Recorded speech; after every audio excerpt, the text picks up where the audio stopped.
All right, we're going live, guys. All right, welcome everyone.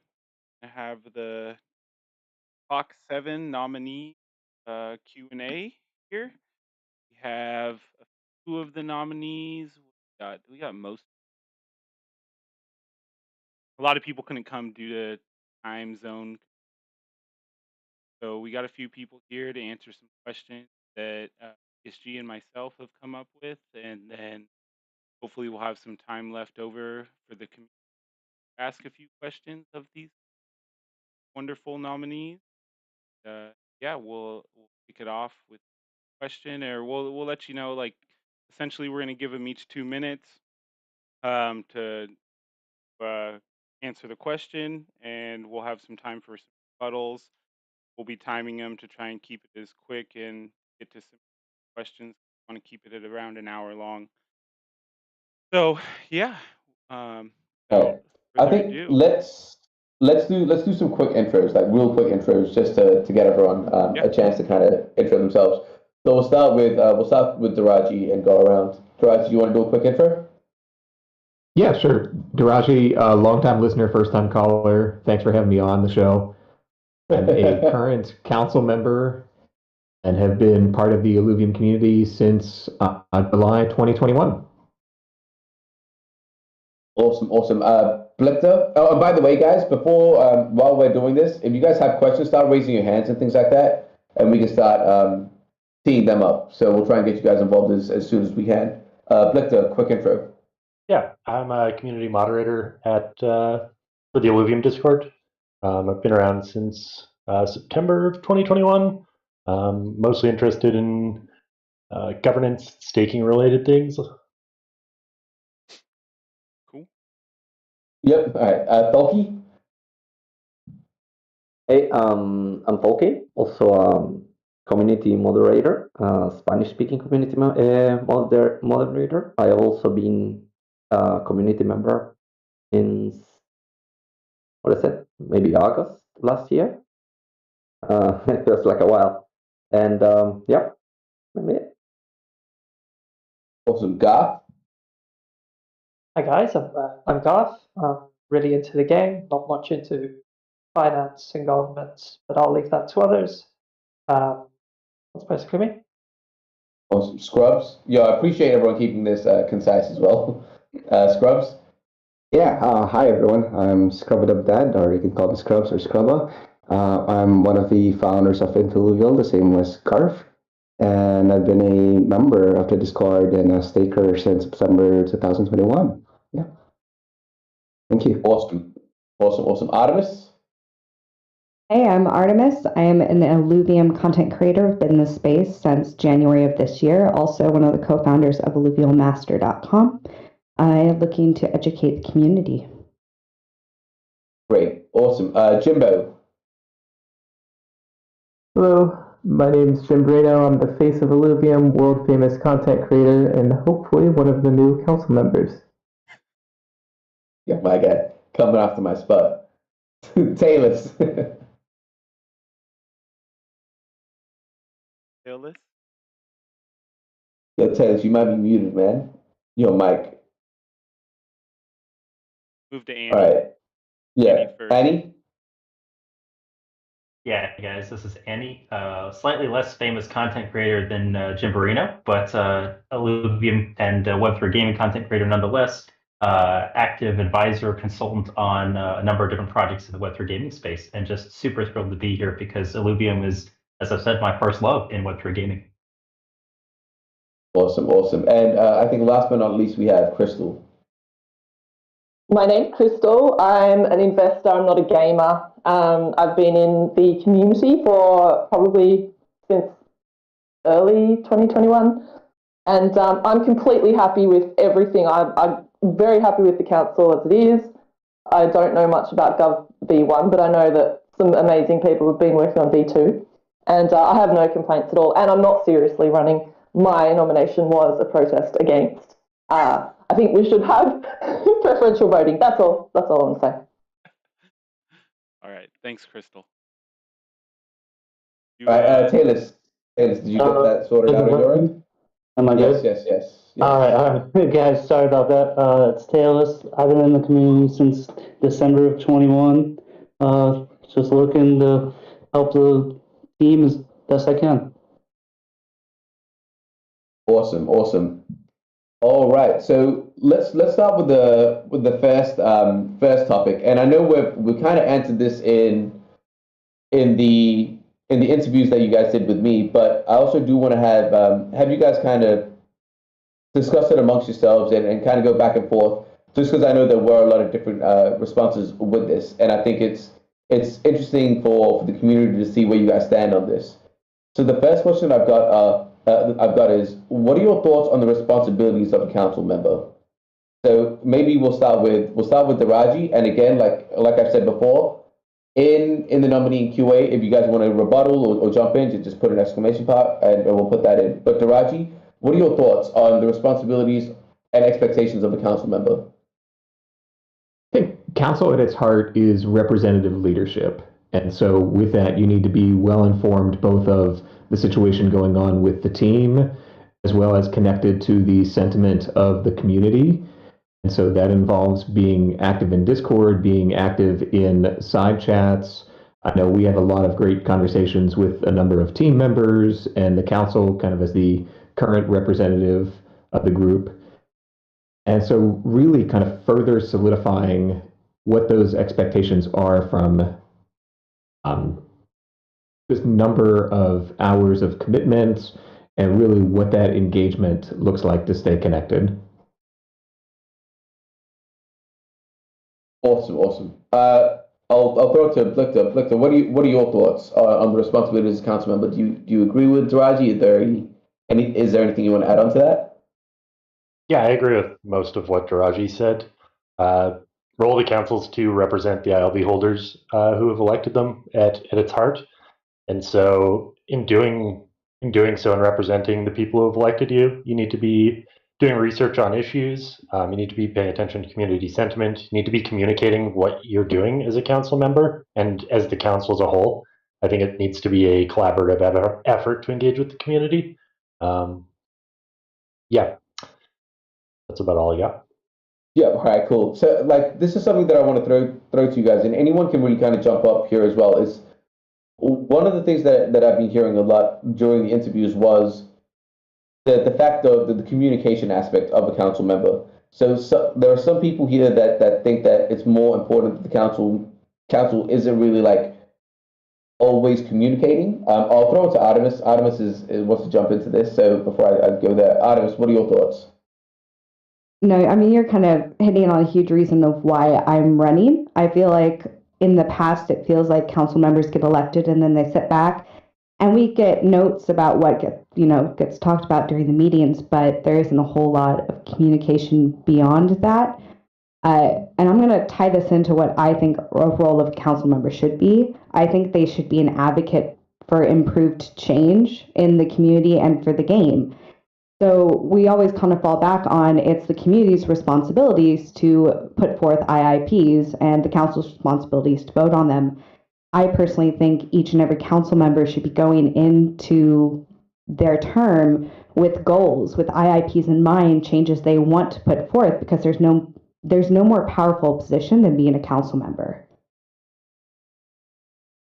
Yeah. Annie, do you want to jump in? Yeah, I really like what Artemis had to say there at the end, especially the role of the council is to certainly gauge community sentiment, but more importantly, they're elected to take a lot of additional information in that the average community member just isn't going to have time to do. And based on that, we're asking them to serve as a board of directors for the project. And so one important point, and I may differ with some of the nominees here, I think that communication to the community is vitally important, and I think that's shared. But I also think that it's easy to confuse communication with execution. And that's why I think having expectations of the council members to, yes, be voting on as well as explaining their rationale for IIP decisions is critical. But they also should be steering a lot of these strategic topics for the project because they have the best knowledge of anyone. They have direct lines of communication within the team, as well as the community sentiment. And so I think when you're looking for someone that is able to serve on this, that has specific knowledge, going to be in the Web3 ethos, communicative within the community. Yep. So then, the next person, give me 1 sec. Sorry, guys. I think it was Scrubs. Scrubs, did you want to jump into this? Yeah, thanks, Taryn. Obviously, we'll touch on the communication part first, since it's the first question presently. Basically, I do agree in terms of the communication, but then I want to make it a bit clear that, one thing we've, as a community, has been missing out here is that we've been selective with the council members as to that they should be communicating more. Whereas we're forgetting that, like Kieran and Santiago back then, we were accepting that they weren't communicating as much, right? So rather than, just trying to find someone to fill a communication role in the council, I'd rather that we streamline it in such a way that we're mandating that the council members would be communicating on a particular date and time, on a particular stage, like an AMA or a town hall, to be able to communicate and share to the community the kind of issues that you're dealing with, as well as to get the sentiments from them. And anything other than that is additional, communication or additional connections that you're building on an individual basis, rather than as a council member as a whole. So tying that again to the responsibilities, I do want to share that I believe that I agree, obviously, with a lot of people here that the community sentiment is the core ethos of the council members' role. But I would also like to add that you're balancing out the community sentiment. You're leveraging as well your expertise and information that's been shared to you in confidence due to your position as a council member. And you have to always tie that in such a way that sometimes whatever the community wants doesn't necessarily translate that it means that it's good for the DAO. So that balance and that discernment as a council member for me is ideal, or is what important in terms of exercising your duties and responsibilities. Yep. All right, cool. I'll throw it to Tolki, and then we can move on to the next question, unless someone wants to jump into it. All right. Yeah, mainly I think we're all mainly in agreement with what everything should be. I just would like to add to I think Annie was saying something about the communication. I think not. I think I'm more in the line with Scrub, but it has to be like a set goal. I said this. I talked to this about this with TSG.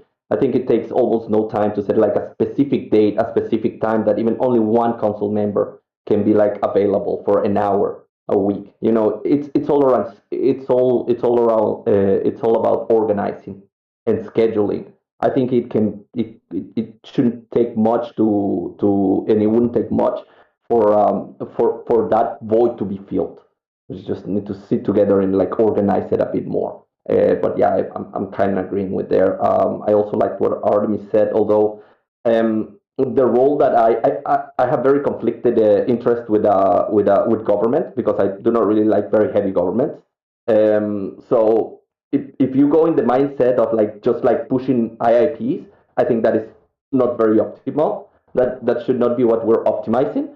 I think I do have clear ideas what I want to do and translate them in IIPs, but it shouldn't be like the main concern that I would have to do. It's mainly to be informed, be extremely informed with the team, and keep an eye on the community. That's mainly what I've been seeing. I don't know. I haven't been in the council, so I don't know what kind of information they're exposed to from the team and the whole project. But I think it's just like investigating and be the most informed, the 5 most informed community members or team members or whoever gets selected that there is in the project to make correct decisions. Yeah, awesome. Yo, I can also see New to It All has his hand up. So what we'll do is we'll throw it to Talus, and then we'll get New to It All to ask a question. I'm almost certain he's going to get a question that's going to get you guys disagreeing with each other. But all right, so Taylor, do you want to jump on this topic, and then we'll get you to it all up. Can't hear you again, Taylor. Yep. Did you have anything to say? Did he already go? Did I miss it? Garth, did you want to jump in? Nah, these other guys have said enough. I don't have anything to add to that. Yeah, fair. Taylor?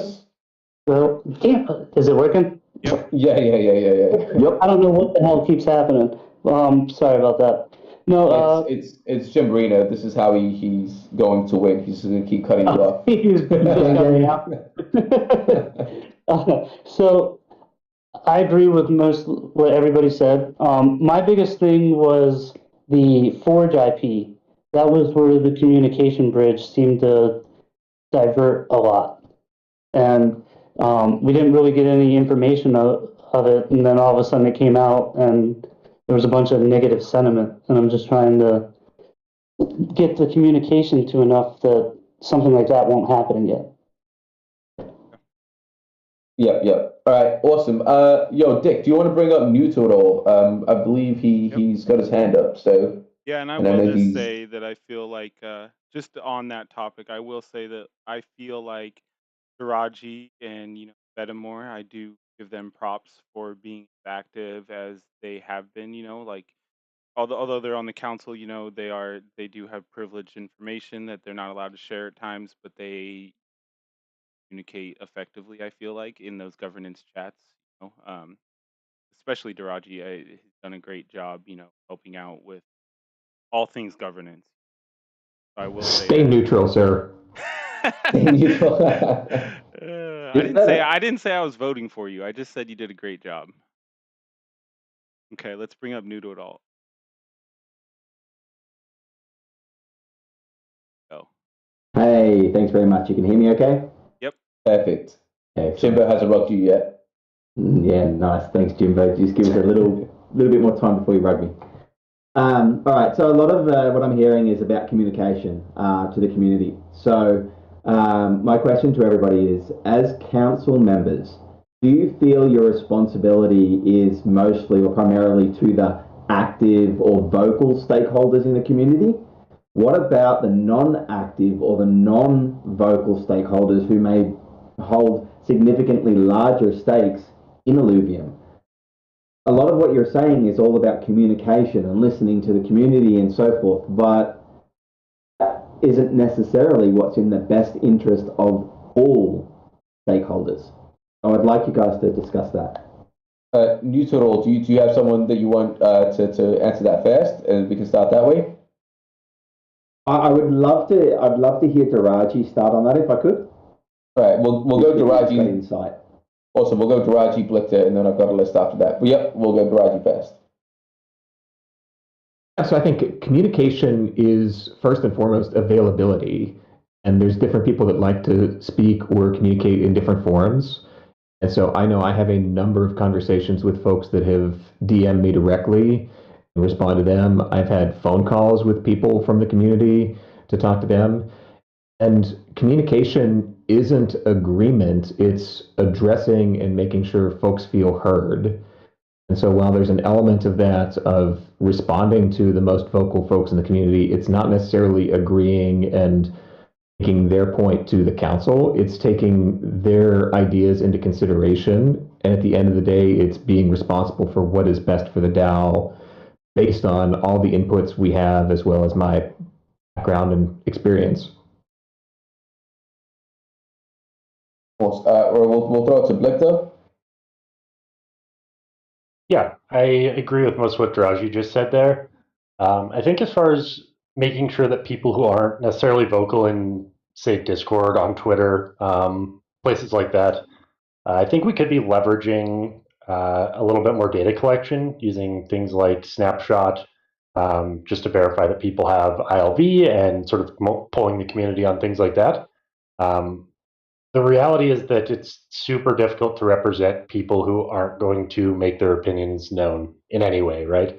You can't just intuit what some random whale investor who's never engaged with anybody wants you to do. So like Daraji said, just representing what's best for what your perspective of an average ILV holder is. Somebody who's presumably invested in Illuvium long term and wants to ultimately realize a profit from their ILV. So yeah, that's all I've got on that. Awesome. Tolki? Oh yeah. Oh, it's hard to come after these guys. I say yeah, pretty much whatever. Yeah, pretty much everything. It's just like I'll just like to add onto that. Especially to you, I disagree with you, especially the last things you said. But I do take them a lot into consideration because it makes me think. That's why I think like council members, they should be as different as they can. So if you have my pick, I'll pick the most different people that I have because even though we don't agree, I can like listen to them, and that's a good representation of our community. And then just whatever these guys also said. Awesome. We'll throw to Annie. Yeah, so I think this is an area where a lot of our community may misunderstand some of the role here. So taking feedback is really critical, and I don't disagree with that. But that's why I stated I think the responsibility is more as a board of directors here. And boards of directors, in the same way executives in organizations, they have a responsibility to have three-way communication. They have a responsibility to their investors and their shareholders. They have a responsibility to the team, and they have a responsibility to be looking primarily outside of the organization. And so it's absolutely imperative that everyone who's on the council has a sense of what's going on both within the broader market, and I don't mean the price of the crypto that you're holding. I mean within the Web3 gaming industry, and you're bringing that information to bear along with the feedback from the team and the community sentiment. And eventually, when we have actual customers and gamers, that needs to be taken into account too. And fundamentally, your job is to make sure that you are taking that information, making a good data-driven decision about how we need to proceed for these matters that are really critical to the future of the project. And so not equating that role with someone who's basically a community mod on steroids is, I think, really important. So again, I'm probably much further on the side of communication is important, but it's definitely not the most important part of the council members' roles here. Awesome. All right, we'll throw it to Scrub. Sorry. I was just going to say, for the record, Annie, I don't do steroids, okay? Understood, Rich. I can neither confirm nor deny any accusations leveled on this space. Yeah, this guy a true politician. All right, Jimbo, I believe that you wanted to jump in here. Yeah, so like the question is like the overall community that doesn't voice their opinion versus the community that does, correct? Right. Okay. Yeah, correct. Yeah, so like how do you feel like your responsibility is to one versus the other? How do you balance that? How do you make decisions that may impact one over the other? Yeah, I would say it doesn't sound good, but like the group of the community that doesn't talk as much, generally those are like the people that there's way more of.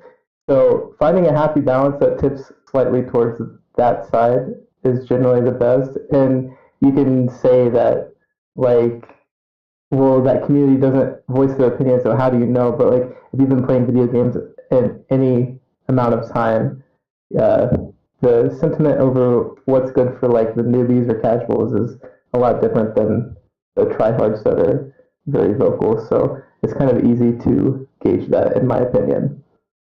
So tip it slightly towards the community that's not very vocal. Right. Scrubs, I believe you wanted to jump in. Yeah. So I think I already touched upon this with my answer a while ago, where I was saying that the council member should really be able to balance the community sentiment as well as the information that's been shared and leveraging on the expertise that they can bring onto the table. But what I really wanted to emphasize here really is that council members should be able to create opportunities for the community to share their sentiments, whether it be on AMAs, town halls, DMs, whatever it is, one of the ideas that I really wanted to push out was that we'd have like maybe like an email or leave a feedback comment on the governance website if ever that comes out, that would allow these non-vocal people to sort of anonymously, or even in a maybe you can connect your wallet to just determine that you are a stakeholder, and share that to directly to the council member, and it's the council member's job to read all through those messages and to get a better idea and inform themselves as to what the real sentiment might be, and compare it to what the information that you have that's privileged, but because of your position, and make an informed decision, which is good for the DAO and not just for the vocal people, who might be just like 20% or 10% on Discord and whatnot. So yeah, that's my take on it. Yep. And I believe Victor wanted to jump in. And again, guys, if any of you guys want to say something, feel free to just, like I say, put the exclamation point or just jump in. That way we kind of know, because there are a lot of you guys. So Victor, I'll throw it to you. Yeah, I just wanted to respond to Annie's points. I do agree with what you're saying, that you're not just taking feedback from the community, distilling it down, and making that your position on something. Kind of what I'm saying is that communication's a two-way street. So if community sentiment's leaning one way, and you believe that something else is better for the DAO, the onus is on you as a council member to communicate that back to the community. You need to be capable of expressing your opinions in order to sway public opinion if you believe you're right. And so sort of that's a crucial part of communication that I feel like is getting lost. It's not just community to the council, it's also council to the community. So if you're making decisions for ILV token holders who have elected you, and those are decisions that they don't believe are favorable, you need to be able to express why you think they're wrong in obviously a respectful manner, right? So. Yeah, right. Annie, do you want to respond to that directly? Yeah, I think we probably fundamentally agree on this one, Victor, that overall, the responsibility for communicating to the community about why decisions are made is absolutely critical for anyone, well, for the council in general, right? It doesn't have to be every single council member, but I do think that each council member should be responsible for sharing why they voted a certain way on a given IIP that crosses their desk. I do think that people need to remember there's a reason that we didn't just establish a purely democratic voting process for every IIP. And it's that we should be entrusting these council members to make the best decisions rather than trying to vet every single component of an IIP in public, where all couple thousand stakeholders in the project that are going to vote actually weigh in on each one. Yeah. All right. Cool. I'll throw it back to, I believe Thalki wants to jump in, and then if no one else wants to add on to this, we can move on to the next question. Yeah. I just wanted to add something really quickly to that question, because it's hard to know what unvocal people say, because they're unvocal. So I believe that if there's the unvocal people that voted for me, they voted for me because they believe what I stand for and in this, and what I put, and what I think, and they trust me. So yeah, go with my instinct. That's what I would say for the unvocal people. And again, listen to the vocals and make up my mind and to make important decisions. So awesome. All right, does anyone else want to jump into this, or are we happy to move on? I'm guessing it was silent. We're happy to move on. All right, you Total, I appreciate that, man. Did you have another question, or are you happy with the answers there? I have as many questions as you need, but I'll just keep silent and keep going for a while until you need another one. Yeah, all right, cool, man. Dude, if you have one that you think that's a pressing question, absolutely, just we'll get you back involved. All right, so let's move on to there's a couple of questions on YouTube as well, but what I'm going to do is I'm going to give you guys one question that we're prepared, and then we'll go to a YouTube question. So again, this next question here is another one that we got a different amount of answers with in the interviews, and that's about the what do you guys think is a fair amount of time to be committed as a council member, considering the amount of compensation that they're currently getting, or all of you guys have seen or have access to Governance V2, the document that we're working on. So you've also seen the conversation in that. So with that in mind, what do you guys think is a fair amount of time to be committed as a council member? We'll start with Taylor. We'll test out if his mic is working.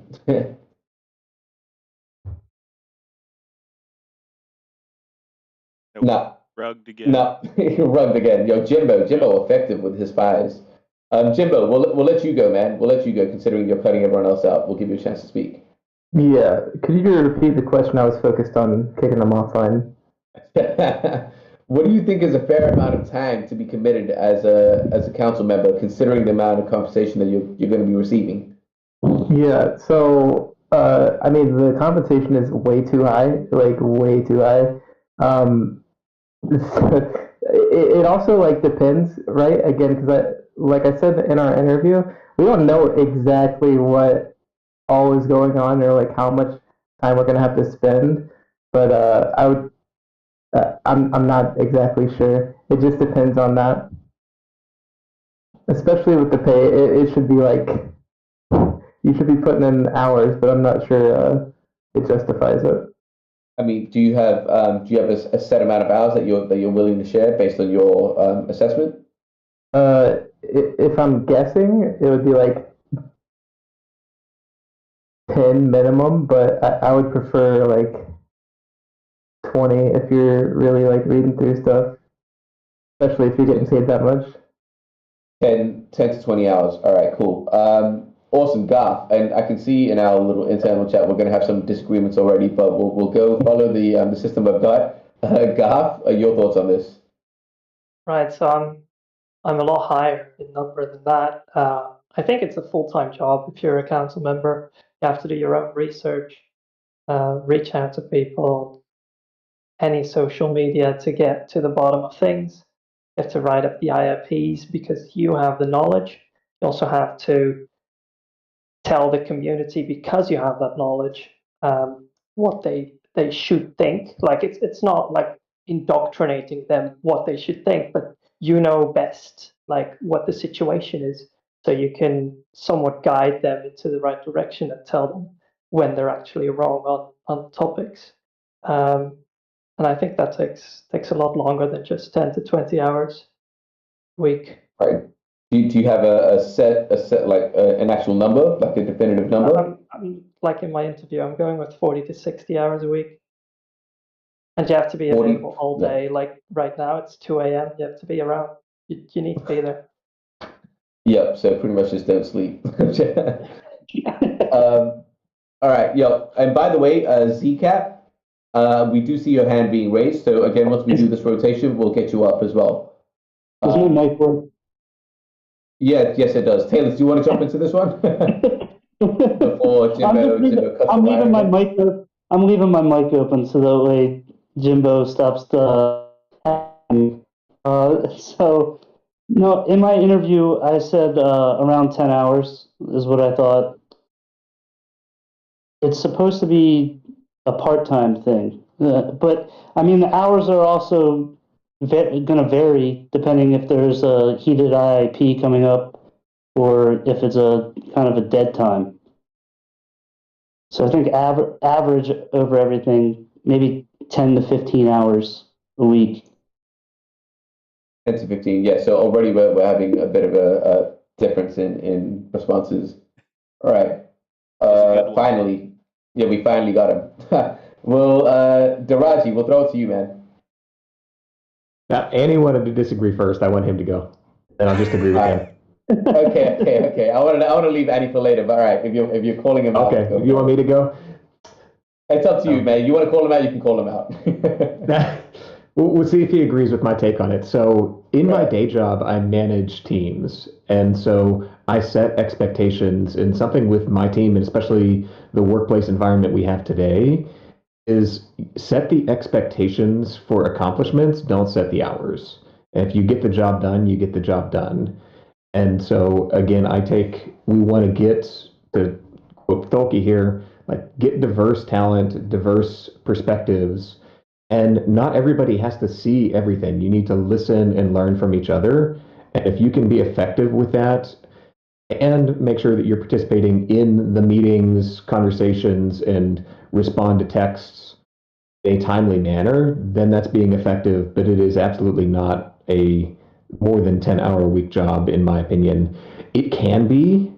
It's not the time isn't the expectation, it's the requirements. Yep. All right, cool. I mean, I was gonna save Annie for a bit later, but Annie, I mean, Daraji did call you back. Do you want to jump in now? I think let Artemis take a shot, and then I'll follow up at the end. Sure thing. You should follow up with the answer. He says like he's got the actual answer. No, I said at the end, but okay. Oh, right. I thought you said I'd follow up with the answer. All right, my bad. Yo, Artemis, I'll let you jump in here. It probably would have been more interesting to have Annie go because I actually wholeheartedly agree with Daraji, just in the sense of work smarter, not necessarily harder. If you can get something done in 5 hours opposed to 20 hours and it's quality work, you should be doing that.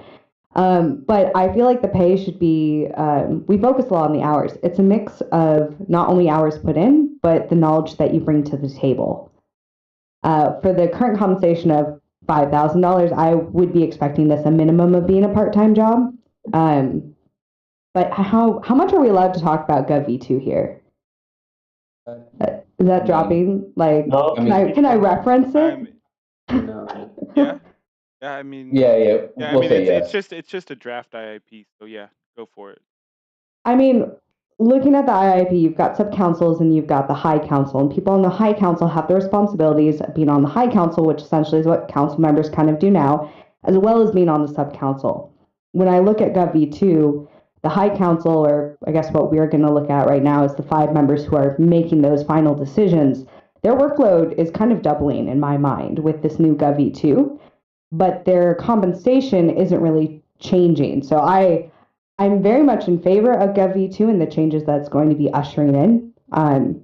Also, I would also add in that I feel it's council members' responsibility when people draft IIPs, not just be able to say that I think this is a good IIP or I think this is a bad one. You know, it's not so black and white. There's a lot of gray area there. If a council member feels like an IIP has merit, they should also be kind of helping the person write it. If like, hey, I think you're missing this point, let's work together and make this the best IIP it can be. Yeah. All right, cool. Annie, did you wanna jump in now? And again, you can kind of clarify about the High Council. Yeah, I can for sure hop in. So I think the questions about pay and hours are really kind of missing the point here, and that's why I came back to the fact that the role here is as a board of directors. This is not a community mod. We're not trying to elect someone who's going to be running at an hourly rate to produce merchandise or to program, and you say, okay, for every few hours you're spending, you're putting more output in, and therefore we're going to compensate you more highly. This is approaching the council from a scarcity mentality, and the job of the council is to be bringing the best ideas, the most insightful takes, broad cross section of information to steer the strategy of the organization. And that's not an hourly pay type of discussion. I'm sorry. I think it misses the point here. And so no offense to the community members that think this is really important. I don't disagree that we have to be cautious about our use of the company funds. However, the arguments about what amounts to like 0.01% of the entire project's equity position for an entire 6-month epoch is a little bit silly. I think we can absolutely talk about, is $5,000 the right amount? But to ask, like, how many hours are we spending? Should it be 10 hours or 15 hours?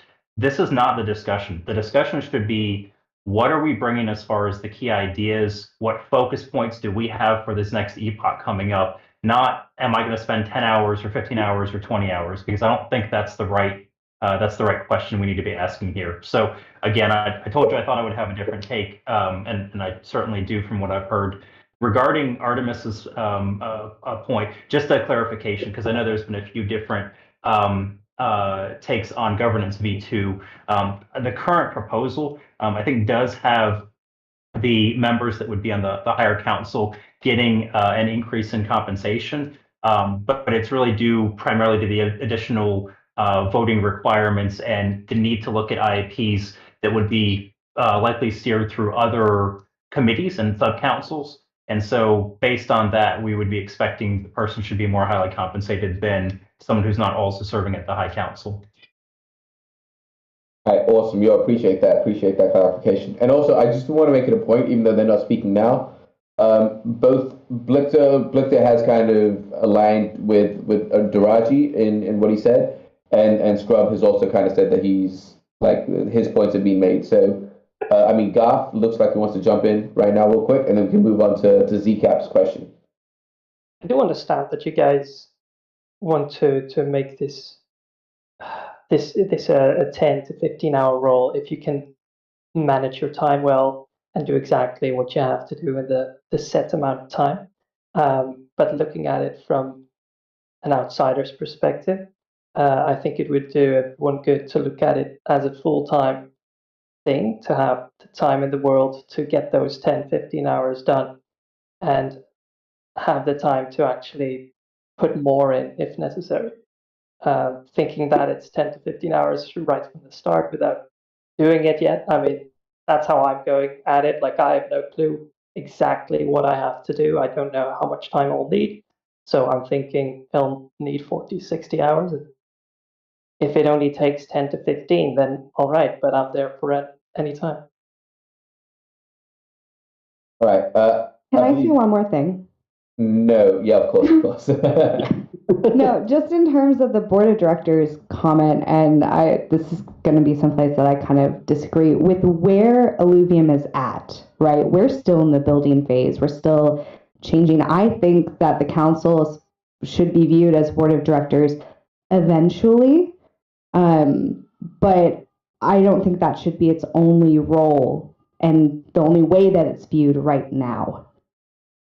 Kind of, I feel like broken record, but they should be the ones helping to build and incite and be active and helping make Illuvium be the best it can be in every avenue. I mean, Annie, that's going pretty much directly against you. Do you want to jump in before we give someone else the mic?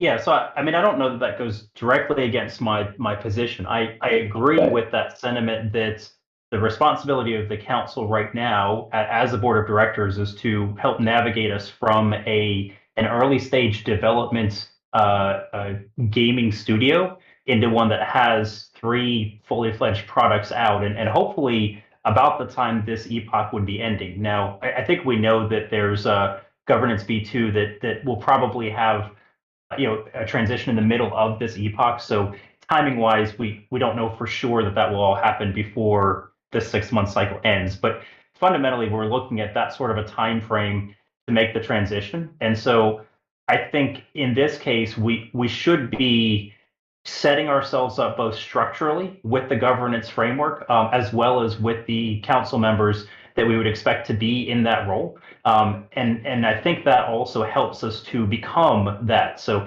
you should always be hiring, or in this case, voting on candidates that will help you be the organization that you see yourselves at in the short to midterm.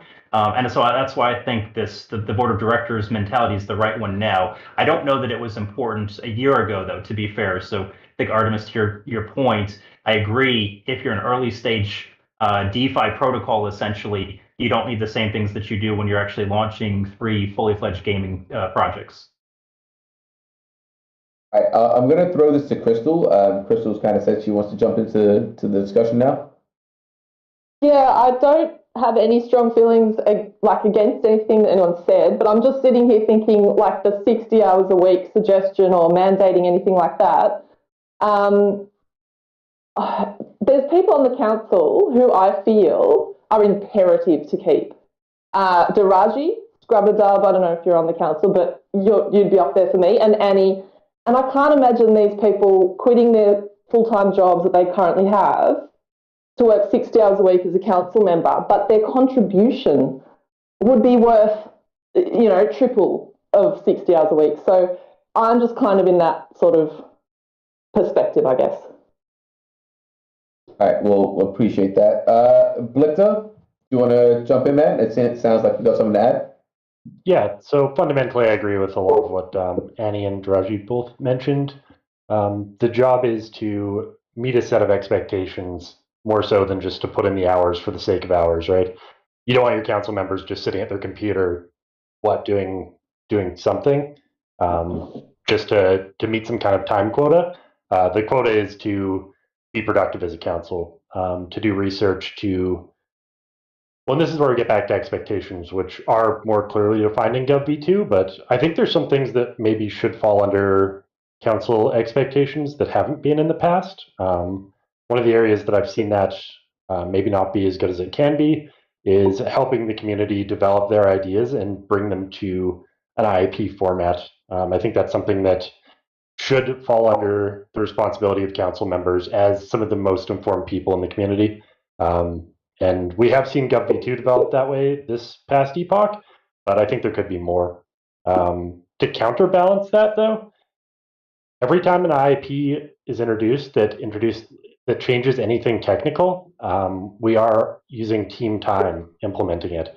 And so there's a bit of a balance where you want to be introducing IIPs that are beneficial for the protocol, but beneficial might not be, oh, this is optimal given unlimited time. Sometimes there's going to be times where not introducing an IIP is what's optimal, because at the end of the day, the fundamental thing that needs to happen with Illuvium is we need to release a game and we need to start generating revenue. And detracting from development time works against that goal. So just wanted to add that. Right, awesome. Okay, so it looks like we'll get Artemis in for the last rebuttal of this, and then we'll move on to the next question. I don't have a rebuttal. Can I ask a question of Diraji? Yeah, of course. Diraji, as a current council member, because one thing that frustrates me is how little we know about what council members do and how it works. When a new IIP is introduced, how is that prioritized with everything else that's going on to make the game? So that's been a big thing for me, and even with Kieran's involvement, is to try to make sure that he's focused on the right things. And I think that's an area that Vetamore and I have done a decent job of trying to be the monitors of the governance chats and bring that into the conversation, especially for somebody like Santiago, who hasn't been as present. Honestly, tied to GovV2 is a improvement in how an IIP comes to fruition, and that's something that we've had written for a while. But I think getting that in place will help a lot of folks out as well. Just clarity of what should the process be, and then GovV2 further helps that out. And that's been a big thing for me as we look at GovV2 of the team needs key involvement. The elected community members need to be that liaison. And so I want to keep team members from having to feel like they need to put hours and hours into back reading Discord to get a sentiment on the idea and have that distilled by the elected council members. Yeah. Awesome. All right, cool. Let's bring up. You guys are doing really well, by the way. I appreciate all of you guys and the thoughtful answers. There's actually quite a few questions down in the audience, so we'll start getting some of these guys on. He's been waiting patiently. Rich, if you want to. Oh yeah, sorry, I was typing to Kieran. Yeah, the next question, or should we bring somebody up? Yep. Yeah, bring Zcap up. Hey, how's it going, everybody? I really appreciated the discussion you guys were just having. I just thought I'd throw in an input to that and then have a follow-up question. I lean more towards Artemis's sentiment. I think the council should be sort of like a team member of the community. I think you're there to put in work and to get stuff done. And not as much like a board of directors who kind of like sits back, reads the information, and then makes decisions only. I think it's very much like a building. I think it would be best. Like, there's a lot that I think could get built. I think research is a huge one that could be happening. I think doing dashboards for what's happening with tokens, so community members can be more informed of just like token flows for things like that. I think there's a bunch of things that people in the council that could get built that I would be hugely in favor of supporting. And I guess that kind of leads to my question, which is like what like specifically outside of things that like Rich is championing or the team is championing, like do you want to push forward and like you're going to put time and effort in? And I agree that like it's not like having like 20 hours and I'll put 20 hours in and then I'll be done. It's like I wouldn't mind if someone did 5 hours a week or 5 hours a month or whatever it is, but they got something really valuable done that the community needs. And I guess like the last thing I would say is like I think the council, like the part that I agree with like the other side of that equation is like I do think that the council needs to like make the right call. I think that's why we extended the council length, because like at 3 months it was basically you just had to please the community to keep your seat, otherwise people would just vote you out. Right? So it totally made sense. But now that it's a little bit longer, I think it would be good to start seeing the council members making really smart strategic decisions, even in some instances when maybe this community sentiment doesn't really see the full picture. I would point to like the land sale one, where like, from my perspective, we missed a pretty big opportunity distributing that $7 million when we could have given it to the team, and stuff like that. So yeah, my question is what specifically? Yeah, so the question is, I just want to clarify. So what's the thing that what's the one thing that you champion? Is that correct? Yeah. Yeah. All right. We'll throw it to Scrubs, and then we can go about. Yeah. Okay. My current platform for actually running really is to be able to more of streamline the governance part of the council or the DAO itself, right? So there's a lot of issues that are ongoing, and that happened fairly recently. So staying true to my intention really is that I would like to ensure that the expectations on the council members are streamlined and that people can see the value of what council members are doing, at least to extent that they can share, because obviously there are some things that are maybe going in the background that won't be visible due to some confidentiality or privileged information. But I would like to show that council members are there working regardless of what kind of optics it might look like. At the same time, create opportunities for the community to be able to have visibility and probably to have like that two-way street and they can pose this kind of questions like what's happening right now, and the council is able to address them on a very regular schedule or in a frequent manner, maybe like twice a month or like even just like once a month. So that is something that I would like to champion at this current stage. And yeah, that would be my answer, Tyron. Awesome. All right, we'll throw it to Artemis again. The order that I'm going in is based on who's actually saying they want to jump in the chat. So Artemis, I'll let you go, and then we'll move forward. For this particular election, I'm championing communication and trying to just demystify the council. Now, I'll make it really clear. I don't have to be on the council to do this. I fully plan to use my content platform, my YouTube channel, to have monthly interviews with council members to be able to talk about what did you do this month? What are you hoping to accomplish next month? Because, yeah, there's so much we don't know about the council, what's involved, what's required, and what they get done. So that's my aim. Awesome. All right, I'm going to throw this to Raji. Yeah, so I think following the community right now, there's really 3 IIPs that need championed and 1 communication improvement. And so the 3 IIPs are 1, council pay. I do think the given market and conversations we're having, it's gone on too long. We do need a update on that. 2 is the what to do with RevDiz and the runway. And so I think there's a number of different chats that need coalesced into a single one that could actually pass. And then the biggie is GovV2. I know the folks on the panel here have read it, and I know there's going to be a lot of points of contention. I've put a lot of time into writing responses. There's videos that we've already done to share on it, but I anticipate a lot of this is really going to be focused on drive that.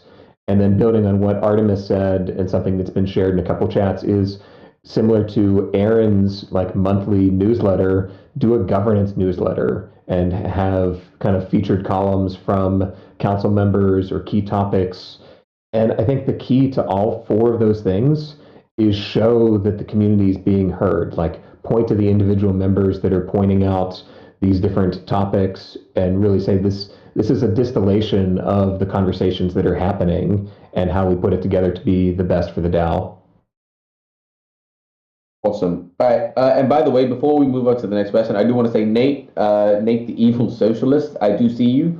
We're going to do this round. I've got a question, then we'll come back to you if you're still down. And I I don't know about your time constraint, ESG, but we can go over. I have time. Yeah, I'm good, and I've asked the panel, and a lot of them are down as well. Okay. Yeah. I'm just going to try and have to stay awake, but I'm sure this is a captivating conversation, so it's not going to be hard. Dolky, I'm gonna throw it to you, man. About what is it that you want to champion? Is Dolky still in the chat? Yes, I'm here. Yes. I'm here. Yeah, I'm here. Don't worry. Yeah, I just got some other question asking. Yeah, most definitely. I think what everyone is saying and what needs to really be done. It's to get. I know that the councils, they put a lot of time in, and there's a lot of thought process that goes into decision making. Not everyone is set. It's built for decision making, especially at this level. And so I do appreciate that, but I think mainly what we're seeing in all this back and forth talk about council pay, council hours, council everything, is that the DAO is not, it's kind of not feeling that they're getting their money's worth, kind of like that. So on that, to the point of Artemis is saying, it's an important push. Again, I say this is like, there is like enough resources in there. So what I would do is like, of course, it's like right now there's no game, so we have to focus on governance right now, and future. As Daraji said, there is a really good thing going on right now about healthier runway, etc. That could be there, but I would appoint like, and I told you this with to see how we can restructure council pay, but in order to get a better organized office. So yes, I would put like again a weekly scheduled hour that there's at least just one council member present to address concern. I think that could be really good, and to hire someone without using any more DAO's fund, but with council pay. That was my idea, to show the community like all the schedules and all the things that, not down to the line, but everything that the DAO and this new structure is doing, the sub DAOs, sub councils, and everything. So it's more about like showing the structure and like and get V2 to be passed. So that would be my two takes on that on this. Yep. All right, awesome. All right, Blifter, what do you have to say, man? Yeah, so there's kind of a layup answer to this, which is GovV2, primarily because it more clearly defines, it addresses council pay. It also clearly defines expectations for council, which is super important. But GovV2 is in the works, and I think everybody's sort of aware of it. I don't think it's exclusive to any one council member that they'd be championing that. One thing that I would like to see addressed this next epoch is sort of the workings of the vault. With the way that Revdis is structured right now, the vault buys ILV and distributes it, including to the vault. And then the vault has this ILV, and if they want to swap it for USDC to increase runway, they need to be selling that ILV, which decreases the price of ILV. So effectively, the vault making that buy in the first place was pointless. I'd like to pass an IIP that allows the vault to take at least its cut of Revdis as Ethereum. That way we're not impacting the price of ILV when the treasury has to sell that ILV. Additionally, the idea to have Illuvitar revenue go to the treasury, also for runway, I think is super important. From my perspective, it seems like that IP is kind of stalled. We kind of see a lot of ideas stall at this point of governance. Just recently, I got familiar with drafting IPs on GitHub. And so I've already reached out to Josh Duddy, who originally sort of proposed the idea and ideas. But I'd like to kind of make it a bit more apparent to people how you can go from getting an IP from an idea that's a good idea that has pretty strong community support to a formal draft that's on GitHub. Because if we're not doing that as council members, that's something the team has to do. So we're literally just wasting team time if we're not taking the onus to do that kind of thing on ourselves. So I guess those are the main things that I would like to address in the short term. Yeah, awesome. All right, cool. Annie, what is it that you'd like to champion? Yeah, so I'm going to say there's a single overarching heading for my key focus areas, and that is preparing for the studio to launch. And what I mean by that is really three core elements. Obviously, governance V2, I think has been talked about a lot. I'm really excited that I had a chance to work on this from the beginning. I've got some other ideas as we get into, let's see, governance V2.1 as we have the game out, and we'll need to make some additional modifications to it. That's going to be more transparent as we get the current version and draft that into the community. The second point is around the in-game and intro connected economy as we're launching the products. So I think from a timing perspective, we're going to see feedback from the market begin to come in to extent that we have not, as we have the overworld launching here in the midterm, as well as Illuvium 0. And so gauging customer sentiment, meaning actual gamer sentiment, is going to be really critical here for these products as we look at what comes next as we transition into an actual live game over the next, let's say, 6 to 9 months. And then lastly, it's really focusing on what does the project need to do to stay secure. And so this is identification of revenue streams, as well as the overall usage of the existing runway and all the discussions around capital raises and other elements with RevDis proposals and so forth that go into making sure that we have the appropriate level of sustainability. So, again, I think this next epoch is preparing for us to launch into the public consciousness for the first time. Awesome, awesome. And yo, I do want to say I appreciate all of you guys keeping your answers under like 2 minutes. Like even the lengthier ones have been like just under 2 minutes. So I appreciate that. It gives everyone else a chance to speak. So Taylor, I'll get you up. I noticed that you shared that after I went TSG. I'm not going to take that personally though. No, that is because you legitimately ended at like 155. I was like, oh man, I was like, do I need to cut him off? But no, I appreciate you, Annie. It's love. And yeah, Taylor, do you want to jump into this? What is it that you would like to champion? I'd like to champion the Illuvitar's IP of getting that revenue, so that way we have an optional extra runway. I'd also like to include merchandise profits from that as well, if that was an option. But I don't know when the merch is going to be out, so if that's on this epoch, I'd like to include that. Obviously, governance V2, as everybody else has said. I think that is the most imperative thing for the DAO and the game to succeed, is to have that in place before release. I would champion trying to get that out as fast as possible. So, I mean, we obviously have to get legal's approval and a bunch of stuff, so we got to wait on that. But yeah, I think governance V2 is going to be a game changer for the whole DAO and the game. Yeah. All right. Cool. Well, I'm going to throw it to Goff, and then we're going to move on to this next question, which I'm actually very excited to see what you guys think about. But Goff, what are your thoughts?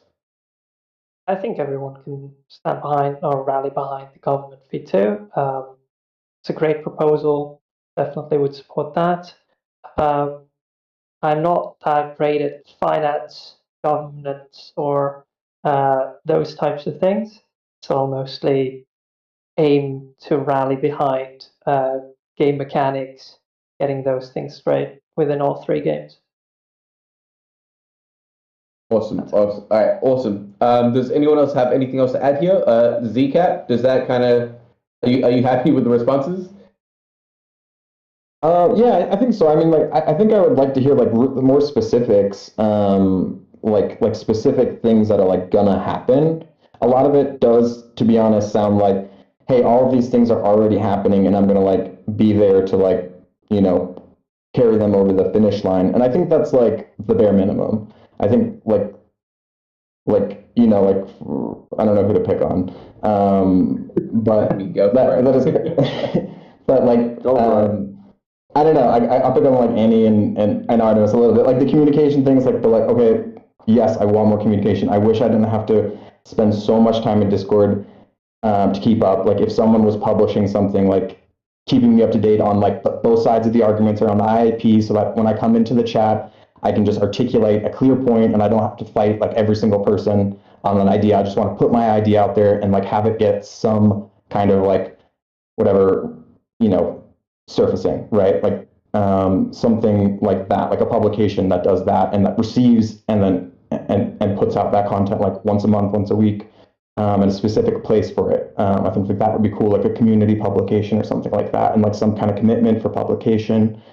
Annie, it feels like you're mostly saying like you said, like we need to help break this into the awareness of the people, but it's like, okay, like what exactly are you going to do to do that, right? Like just saying that is like, I mean, like obviously like, that's something we want to do, but I think it's a good amount of money. I think we should pay the council members well, but I think we really need to start leveling up the expectations and like really concrete ideas about what people are going to get done in the next 6 months. Like what concrete thing is going to happen.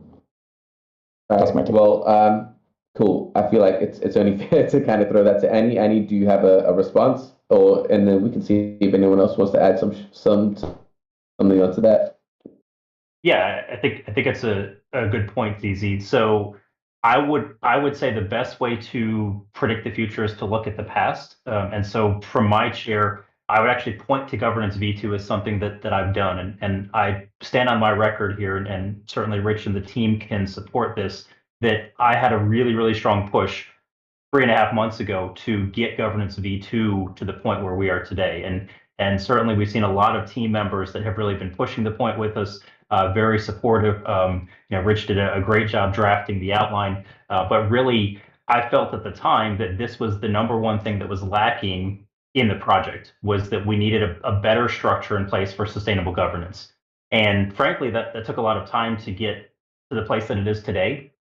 We had a lot of people involved in it. But I would say in this next epoch, when I talk about bringing Illuvium to the forefront of mainstream consciousness, we're going to have, regardless of what anyone on this council does, unless people were to vote against launching, for instance, the overworld, we're going to have content that's now going mainstream. And so the questions of what do we do in terms of approaching our marketing? When do we try and leverage some of our partnerships, whether it's with GameStop and others, in terms of trying to begin focusing not just on Web3 gamers, but on Web2, those are going to be critical strategic decisions. We're going to have the same types of questions in the gameplay space. We're going to need to begin looking at what are the next types of genres of games that we would launch after the first 3 are done. I know it sounds early, but frankly, if we're wrapping up beta testing by the end of this next 6-month epoch, or we're closing in on it, we need to begin talking about, are we going to be doing expansions next? Are we going to be doing a focus on a new title? All of those discussions are the types of topics that this council is going to have to focus on. I can't tell you what's going to be most critical at the time, because it really depends on how the game is received within the marketplace. But those are the types of activities that I would put the same approach into that I have with Governance V2. Awesome. All right, cool. I would like to chime. Yeah, sorry. I like to chime in a little bit on that, because I think we might derail. I also have like a strong opinion on that. I know we all want a concrete answer. What will you do? But it is actually a very uncertain environment right now. Like, I don't know when or what is coming out, when or where. Our main product. So yeah, I could draft like 50 different things that we can do, but to please people, I find that that's where the wrong it's not the wrong. It's good to, if you have to have clear goals going into a job, but as you know, a lot of things are soon, and a lot of information is just not disclaimed. So of course, the more we see, the more we can do is like help with that. But once there is more clear information about milestones, deadlines, and things that are actually really super important for the product, and onboarding millions of players and marketing and a lot of things, like, sorry, but truly right now, besides government, I truly don't have any enough information to draft a super specific plan that is not the improvements of governance right now. That's all I would say. All right, cool. I think Artemis wants to chime in, and again, if everyone's done after this, we can move on to the next question. But if someone does want to chime in, absolutely okay too. But Artemis. Yeah, it was really hard. I totally agree with the questions he's asking, because I'm of the opinion that I think anybody running for council should have a list of items that they want to see done in their term. And I'm not saying they have to complete them. I'm saying that, it's like, hey, I want to get these 3 things done. And if you don't get them done, you have a reason to give the community of why you didn't. But it's a way to help keep people accountable, so that they're just not sitting back waiting for IIPs to come in and cast their vote. So yeah, whether that's having monthly updates, like I hope to interview council members on my YouTube channel and have that for the community, whether it's talking to the marketing team and getting that list of emails that we already have, and giving a opt-in option for governance, saying, hey, would you like to receive governance updates? And maybe a council member is in charge of writing up a summary that gets sent out to people who choose to be a part of that marketing list. Being more active, cataloging the IIPs, so that if someone suggests something 3 months down the line, we can say, hey, actually, so we've talked about this 3 months ago. This is why we decided no, X, Y, and Z. And you can still have that conversation and bring it up, but we don't have that tracking. We don't have the specifics on how the council works. And I feel like, yes, a lot of what I'm standing for is happening in Govy 2, but Govy 2 is not here. It's yet to be presented to the people. And it's a bit of a broken record, but yes, I want to help usher it in. I also want to make sure that it includes everything that I personally feel should be included, whether that's documentation or different forms of communication, so that everyone feels they are being heard. All right. Thank you. Awesome. All right, cool. Zcap, appreciate you, man. If there's anyone else that wants to kind of answer on this topic, they can now. Otherwise, we're going to move on. We're all good? Cool. All right, this next question, and then again, once we're done with this round, we'll go to Nate, and I think we can call it after that. And then I've got a nice way to end this out. But all right, the question that we have right now is, with the discussion that's happening right now, the potential change of revenues with the Illuvitas, what is your stance on potentially using the same mechanic to raise capital through other products in the future? Meaning, we understand that there's the revenues is a big part of Illuvium, but would you guys be open to potentially giving that up for future capital raises or ways to raise capital in specific situations, or are you of the belief that this should be a one-off and that's it? That's the end of the discussion. Taylor, would you like to jump into this one? Yeah, all right. My mic's working. Sorry, I was trying to change channels and see everything. Yeah, so I think what we need to do is try to get some sort of revenue stream from all 3 spots. I know we're working on getting skins sellable for Illuvium 0, and that's really early, but having a revenue stream from that, obviously Overworld's going to have revenue stream, and Illuvium 0 is going to have the trade fees for all the skins while they're getting traded on the marketplace. But all three spots need to be bringing in money, so that should be the biggest, not the biggest, but a big aspect of it. The Illuvitar sale, like I said earlier, I'd like to put that in a side bank. Merchandise, pretty much anything pre-release or until we reach that $20 million goal that the team would feel comfortable with. All right, awesome. Jimbo, I'm going to throw it to you. What are your thoughts on this question? Yeah, I kind of agree with Taylor's. This is like not gonna be a well received opinion, but yeah, I don't see any reason for like Redis to start before the actual game's out. It just seems like, especially when we're in the spot where we can just give ourselves a safety net, and then the game. I just don't understand. I think that's so short term to like go against that, because if you believe in the game, that should pay off regardless. The rev disc should, once the game actually comes out. So I honestly am very strongly on the side of everything pre-release of the game should just go to the team. Yeah, man, that's interesting. All right, Garth, what are your takes here? This was actually my first message in that channel on the Illuvitars. I actually asked, do we want this going forward? Do we want this being something that the team can rely on later on when the game's actually out? They're like, oh, we need money now. Let's do a similar raise, just like this one, but then for different assets, or maybe even rev this from the entire game.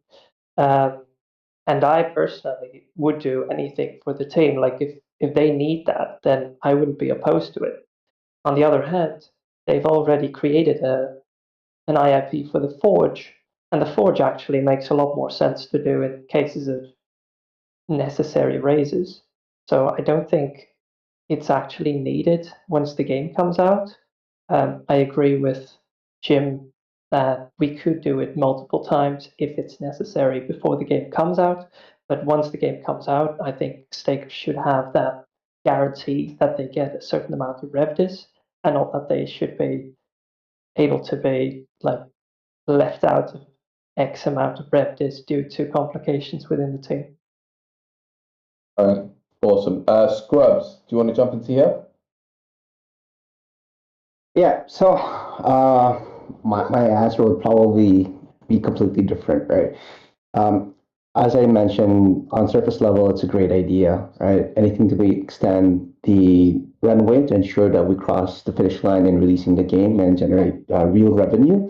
But at the same time, there's just not much information available for us to make an informed decision. And I believe this is something that's important for a council member to do. Like, this is a perfect example, to be honest. Like, community sentiment says yes, but then we have not much information to really make a decision if that's it. Do we have the rails for it, right? I would probably say like it should be a one-off kind of situation, and it shouldn't be the council members deciding that. It should be like the community, because it affects the whole ethos of the white paper.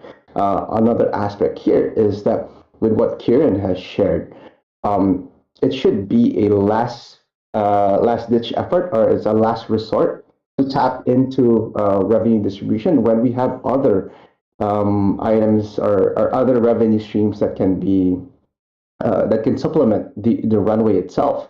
And what I actually shared during the IAP is that during the ideas channel was that we shouldn't be making a decision right now. Let's look into it 3 months down the line, 4 months, or even 6 months down the line. See the effect of our burn rate and what kind of revenue would be available by that time, and see if it makes sense for us to then tap into the revenue distribution, right? So my answer would be is that yes, we can probably tap into that if it is the last resort wherein we really need to supplement it, right? I mean, we have treasury tokens right now, and supposedly that should be answerable to what capital raise that we would need. So at this point, I don't see why we should do it and make a decision right now. Yeah. All right. Okay. Blitzer, I'm going to throw it to you. What are your thoughts here? Yeah, sorry. Do you mind repeating the original question, Taryn? I think it might have got kind of lost on me. Right. The question was like with the potential change in revenue revenues for Illuvitas, what's your stance on potentially using the same mechanic to raise capital through other products in the future? Essentially changing this from a potential one-off to a potential maybe we can use it when we need. So to me, the core thing that ILV holders signed up for was revenue distribution from a game, right? If you go as far as you go back, that sort of was the proposition of buying ILV. Illuvitar is a bit of an exception because it was additional on top of the game releasing, and so to me, it is an exceptional situation that would be using RevDis from it. I think there is a potential hypothetical scenario in the future where the team needs more funding to finish the game, they've gotten it out, or we just need more time to onboard players or whatever, and the metrics are showing that it's likely that adding this additional funding would get us to where we need to be with regard to whatever metrics going wrong. But I do agree that it's hard to say from this point in time whether I would support or not support a move like that. At the end of the day, I'd take it back to sort of a top level and evaluate it. Is this something that's good for ILV holders? Yeah. Okay. Tolki, I'll throw it to you, man. What's your take on this? Oh yeah, my take is on Scrub and Blitzer too. I wouldn't throw it lightly. It's as Blitz said, it's one of the ethos of why a lot of people sign for, and it doesn't mean I wouldn't give it this time. But as I told you, I need metrics. I need how much we need, where would it get us, how much more runway would it get us. Without that information, I think I wouldn't, as I told you to on the interview, I wouldn't vote on it without specific metrics because I think it's we have to tread careful there for our investors. You know, you cannot be telling them like, yeah, you sign up for RevDis and now we'll start giving it here and there, left and right. I understand the point where Jim Barino and Taylor come from. But I think we should be a little bit more careful and have like way more information to use RevDis to fund the team. Yeah, awesome. Artemis, I'll throw it to you. Then we'll go Daraji and Annie, and then we can move on to the next question. Probably not popular with anyone who is looking forward to the revenue distribution. At whatever point it becomes necessary for us to find a way to continue the runway. There's actually a community member, I had to look it up because I just remember really liking the idea. Botch posted an idea about having kind of like a cash reserve of sorts. The nice thing about Illuvatars is it's an ongoing sale, and when batch 1 ends, batch 2 begins. There's going to be a kind of a fairly consistent flow of money. His idea was essentially to have 100% of the revenue from Illuvatars go into a cash wallet that could be used to extend the runway up to a certain amount. And once it hits that amount, then it can flow back into the revenue distribution. And at whatever point, say they need to use that reserve funds to pay for things, you know, if it goes down a certain amount, then the flow gets redirected back until it hits that. So there's always kind of a buffer. I wanted to give a shout out because I thought that was a pretty cool idea. But I'll also agree that it's hard to make any hard, fast decisions at this point without seeing the numbers and knowing how we got to where we are. Like when I started hearing the conversation around, you know, extending the runway, I was confused as to why and how we got to that point. 'Cause a couple months ago, I thought we were fine. Yeah. All right, cool. I'll throw this to you, Daraji, and then Annie can wrap it up with a monologue. I'm sorry. I'm glad Artemis just brought up that channel because I actually just posted an idea to there because I've been thinking about this one a lot. I'll say at a high level, the role of the council is sustain the DAO. The investors are a key piece of it. The team is a key piece of it. The players are going to be a key aspect of it. If the DAO doesn't exist, because we run out of money, none of it matters of keeping any one of those groups happy. And so I will be controversial and say 2023 scares me.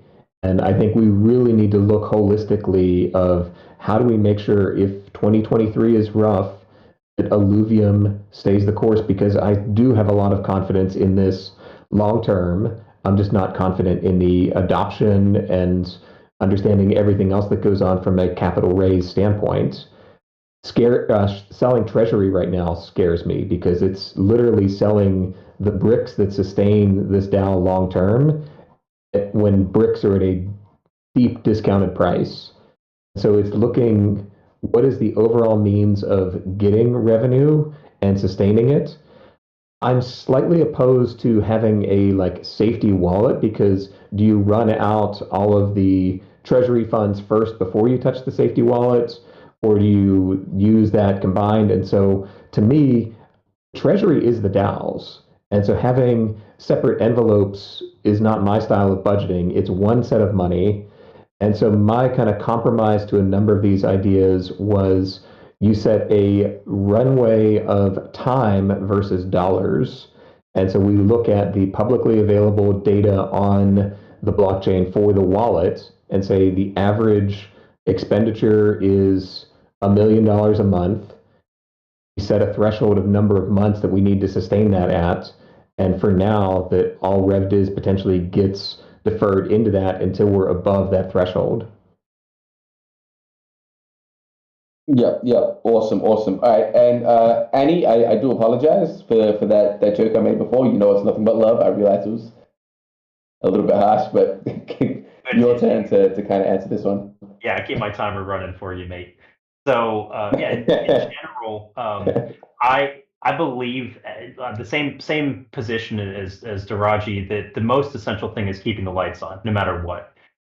That said, I also will echo some of the statements that I don't have enough information yet to be able to make a call in terms of this particular IIP. Not knowing what the actual burn rate is, not knowing what the actual runway is, and additionally, revenue projections for the Illuvitar sale make this really an impossible thing to put a position out. I'm open to the idea if it becomes essentially an existential threat to the project, of course. And I'm frankly very pleased that so many of the community members who presumably are counting on RevDuce, and that's why they are holding ILB tokens, are open to it as well. I think that sends a really strong signal to the market and to the team. That said, not knowing, and I would want to find out what those runway numbers look like. I think I'm probably closer to Kieran's way of thinking than maybe some of the other executives. I'm probably more comfortable with roughly a year's worth of runway at the moment, knowing what's coming in the future with revenue. That said, I would want to look at all those details before making a final call on it. I also want to recognize that although Illuvitars are new, it's not unfair to look at the community members that are saying, yes, it's true that this is an additional revenue source, but it has been mentioned multiple times that RevDis comes from all products, merchandise, game modes, PFPs that are launched from the project in the future. Yeah. Okay, awesome. I appreciate you guys for all sharing your thoughts on that one. Dick, let's bring up Nate. He's been patiently waiting. We'll get Nate to ask his question. We'll do a round there, and then I've got one last question, like a bit more lighthearted that we can end up with, because this has honestly been like it's going to be close to 2 hours. So I appreciate all of your time. But yeah, we do need to wrap it up at some points. What's up, Nate? Can we hear you? Yeah, can you guys hear me? Yep, all good. Absolutely. Right on. Yep. Thanks for staying extra for me.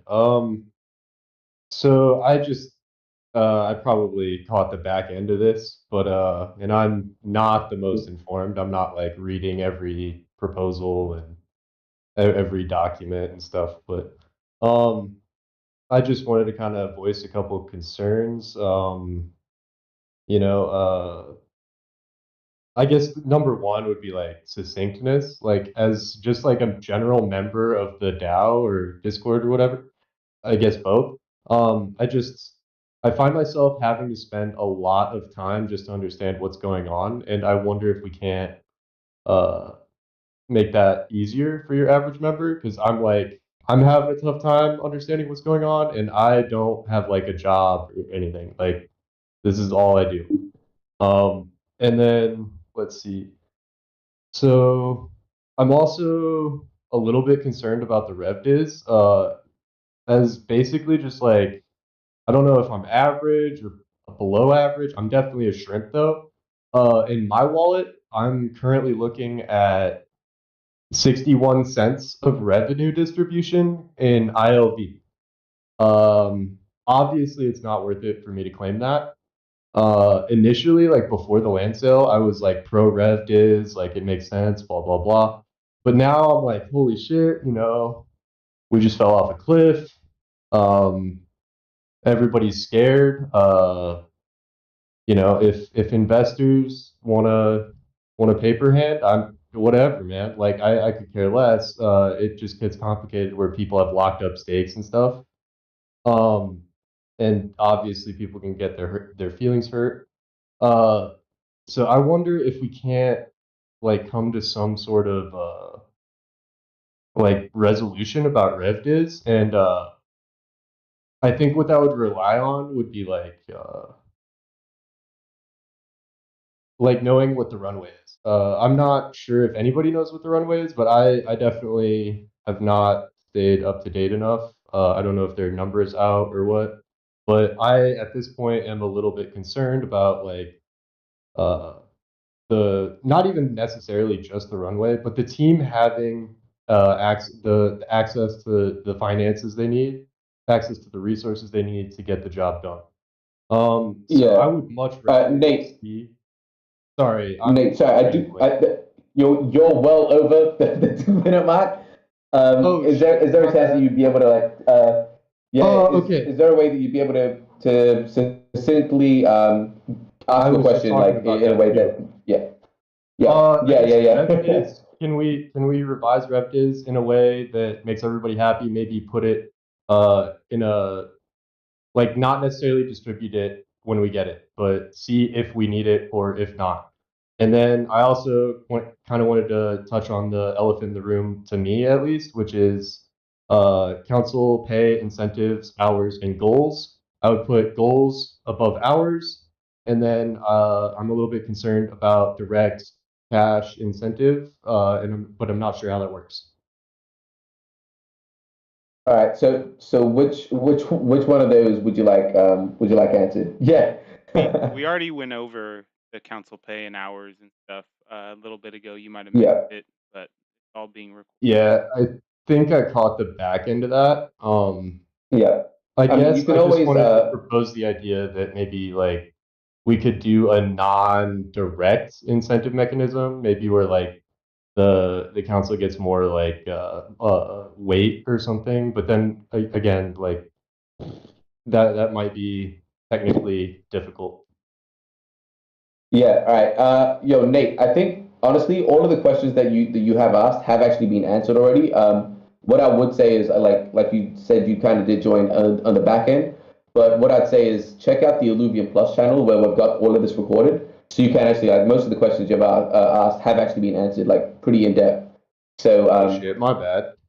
No, it's fine. It's fine. I just don't think it's fair on everyone that's been watching and the council and the nominees to like answer that again, because it's like there's quite a few of us and it's going to take quite a bit of time. But yeah, what I would recommend is watch the video, man. They have pretty much answered all of your questions pretty in depth. Right on. Cool. I guess that's it then. I'll just rewatch this. Awesome. I appreciate that, man. Apologies, but I appreciate it. All right. The last question. I really want to ask the question that Daraji has put in the private chat, but I know we shouldn't. So, what the question I want to ask is, this is a way that we're going to wrap it up. All of you guys have brought up really good points, and instead of just chilling for ourselves, I would really like for us to go around and actually just say one name that's on this panel right now that if you were elected or even if you weren't elected that you'd like to see on the council. and kind of just give each other some props and give each other some love. So I'll start with Garth. What are your thoughts there? Who would you like to see on the council if it wasn't yourself? I would vote for Animositas. I think I would anyways, even if I were running. Awesome. All right. Yeah, I mean, you guys can give reasons for it, but if you don't want to, that's also very fine. Tolki, what about you, man? Yes, I only have to pick one. Actually, I had who put this? Yeah. I think Blichter wrote this, and I wrote an entire thing for that, but it went well over the characters. There's a lot of people here that I really like. So, man, if I have to narrow it down, if you only tell me one, yeah, it's one. only one. Pressure. I'll go Blichter. I'll go. He's been. I've seen him. I've seen his dedication to go to work all the way to lead mod. His interest in governance, and he's a machine. And he hasn't been there in the council yet. So I also like to see, refreshness in it. So if you're not Awesome. done, only one. Okay. Yeah. Awesome. All right, Blichter, up to you now. If you don't give it back to Tolki, he's gonna be mad. I'm just playing. Never, brother. Never, brother. No worries. Never. It's not fair because I already posted that. So of the people who are here, I would be picking Raji. And there's a pretty detailed explanation of why that is in council nominations if you want to have a look at it. Of people not here, I think Kieran being on the council is absolutely mandatory. If Kieran's the only team member running, so it has to be Kieran. But if somebody on the team isn't in the council, we've heard from Raji directly, we've heard from past council members, it's really, really hard for a council to be effective if they don't have that direct line into the team. So I guess my overarching answer would be Kieran, and of people here, it would be Daraji. Awesome. All right, awesome. Daraji, I'm going to throw it to you, man. Again, we'll try and keep it to the people here. Just it kind of puts a light on the people that are here. It's a great question, and Blichter, I appreciate it. I would honestly say there's a legit 5 that doesn't include me in this call right now that I would be totally happy with as the council. I think we had this question last town hall or last debate, and I chose Blichter. I think that's still a solid choice, though I think I'm going to go with Annie this time from a lot of contributions and bringing some different diversity of thoughts that he has and different structures and connection to Web3. All right, awesome. All right, Scrubs, what about you, man? Who would you like to see up on council? Yeah, so that's a difficult question to boil it down to just one because I have like a few that's top of mind already. But if I have to really just choose between one of them, I do agree with Raj here and would probably pick Annie. Daraji being my close second. The only reason why I chose Annie over Daraji is that since Daraji already had a seat on council, maybe it's a good idea to have a fresh face. And I look at the expertise of both of them and where they came from, and it's pretty obvious that aside from their exposure on the Illuvium community, their wealth of knowledge and background seems to have a really good fit with what's going to be coming in the next few months. So, yeah. Awesome. I appreciate that, man. Artemis, what about you? Hands down, Annie. As I was trying to learn about governance the last couple months and I kept getting the response of GovV2, I assumed it was mainly only council members who were ushering in GovV2. And recently, it came to my attention that a lot of community members were helping shape that, and Annie was at the forefront. And so he's got my vote, hands down. Awesome. Yo, Annie out here winning all the votes. Taylor, what about yourself, man? Oh, I'm going Daraji. All the work that he's done on Governance V2. Annie, you would be a close second. Scrub, you're in there as well. Anybody that's worked on Governance V2, I'd be super confident about being on this council. All right, so that means Dick too, yeah? You'd like to vote Dick in? Yeah. I mean, I already conversation. I thought Dick was already the 6th council member. Yeah, he is. He's essentially. Illuminati. He's the one that controls it all. Puppeteering. All right, Annie, Mr. Popular. You had like what 4 votes from this panel. Who would you like to have on, man? I really appreciate that, guys. It means a ton. I also would just start off by saying the reason this is a tough question is because we have so many really good community members, and I'd actually like to point out that as long as we can get governance V2 through in a reasonable time frame, part of the goal for this is actually to engage in a structured way with more of the folks that you see up here on the stage and others in the community. So that has me very excited that we would be able to see a higher number. From this group, I think the person that I would have to select is Daraji as well. And the reason for me is pretty simple. I've got a lot of work in my Web 2 experience doing data analyses for a pretty large organization, and he is very strong in this area. And I think being able to work with him, looking at a lot of the market sentiments, looking at what Illuvium can do to best position ourselves as a project, I think that would be really, really powerful combination to work with him. So just kind of continuing on what we've seen in Governance V2 for the rest of the project as well. All right, yo, awesome, man. I really, really appreciate all you guys taking the time to do this. Like I said, and even answering that question. Dick, you want to say something? Yeah. What about you? Yeah, I'm not going to say that, man. I'm doing council nominations. And I'm doing the interviews. I need to be objective. I'm moderating. I need to be objective. You're done now. It's fine. Yeah. Nah. Until once elections are done, I can kind of say who I voted for. But no, I need to stay objective. But yo, guys, thank you again for coming. Again, I'll give you guys just like a little bit of time just to wrap this up and say the last things you want to do. And elections start tomorrow, so yeah, we'll go around, have our last couple of words before the campaigning ends, and we can wrap it up. I'll start with Annie. We always leave Annie last. We'll let him go first. Yeah, so I don't think there's a whole lot that I need to say that hasn't been tonight. We have a very competent group.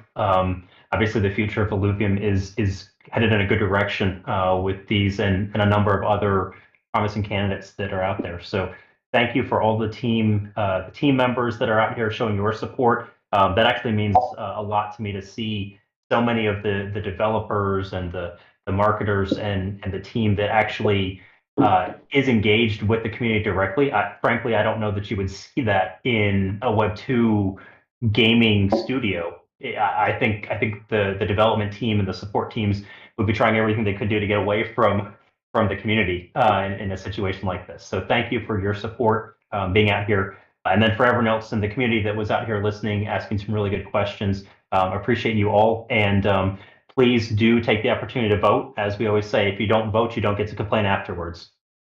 Thanks. Yeah, I love that. All right, Taylor, last words, my man. I'm happy with everything that happened tonight. Very detailed answers, very detailed questions. I'm not used to doing interviews, so it's real tough for me. So, working at the construction and doing my casino work leads me to do a lot of customer service stuff. So, if anybody wants to hit me up anytime, I'm there, and I'm trying to find my way. Eventually, I'll get on here. Good luck, guys. Awesome. Artemis, let's wrap it up. Yeah, no, I have great responses from everyone. I had fun answering the questions. Regardless of election outcomes, I'm hoping to help illuminate some light on governance. So if anyone in the chat has unanswered questions that they want answered, I've already gotten Daraji telling me he's going to come on my channel and answer some questions. I have a how to vote, I have a how to nominate, and once GovV2 drops, I'm going to be making a video to further explain that. So don't hesitate to reach out to my DMs if you have questions that I can help you answer. Awesome. Scrubs. Yeah, so definitely want to thank both Rich and Taryn first and foremost for setting this up. Right, this is such a great avenue for the nominees to be able to answer some of the burning questions from the community, and an opportunity for the community to get to know the rationale and the thinking of each member in these questions that you post. Right. Aside from that, I'm just pretty much happy with the type of nominees that we have, and I can really see that regardless of the outcome, whatever the results would be, is that Illuvium's next council, or for this epoch, this coming epoch, is in really good hands. And yeah, the only thing I'd probably share would be that regardless of what happens, also is that I, as a community member, would continue to find ways to provide value to not just the community, but to the team and to the council. Rich, Daraji, and even Annie kind of knows that I sometimes reach out to them directly, asking them if there's anything I can help out. So I would love to keep on doing that as well. Yeah, thank you. Awesome. All right, we'll throw it to Garth now. I found it a very interesting chat. Great setup, nice questions. Yeah, let's do this again. Okay. All right. Awesome. Sounds like someone after a fair steak. Yo, it was a nice dinner. Let's do it again. Toki, you're good, man. How would you like to wrap this up? I of course like to thank you guys. It's been awesome, and it truly fills me with joy to see how our governance, our DAO has been evolving epoch by epoch. It truly is amazing to see all the people that come forward to make this better, because I know as we have different points of view on something, I am listening to all of you, to the present people here and the people who are, and the nominees that are not here, that everyone has the goal to see this project through. And that is all of our end goals. How we get there, it's awesome. How we'll discuss it again. So keep at it, everyone. If anyone doesn't get voted in or anything, of course, there's only 5, but it shows a lot of